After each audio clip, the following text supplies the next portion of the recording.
Uweponi mwako kuna amani. Kuna wimbo kama nimewahi kusikia mahali fulani. Unaimbwaje ule? Tunaposema uweponi wa Mungu, maana yake ni kuwa in the midst au in the midst of God. Sababu ndani ya kusanyiko la Mungu, hiki Kiswahili kinaweza kueleweka vizuri eh? Unaposema kuwa uweponi mwa Mungu, haina maana ya kwamba uwe mbele za Mungu. Unakuwa within Mungu. Unakuwa katika Mungu, yani katikati ya Mungu. Hivi naongea na mtu hapa kweli? Sasa ukikaa ndani ya Mungu kuna salama.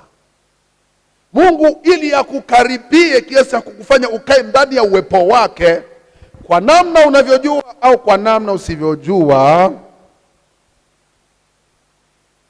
atakupiga kwa mijeledi ya moto kusudi apate kukutukuza. Ili akutukuze kwa namna ya kuwa mtu uliyekaribiwa na Mungu, ataruhusu mijeledi ya moto ikupate. Ile mijeledi ya moto utakavyoistahimili, ndipo utakapopata nafasi ya kuwa ndani ya presence ya Mungu.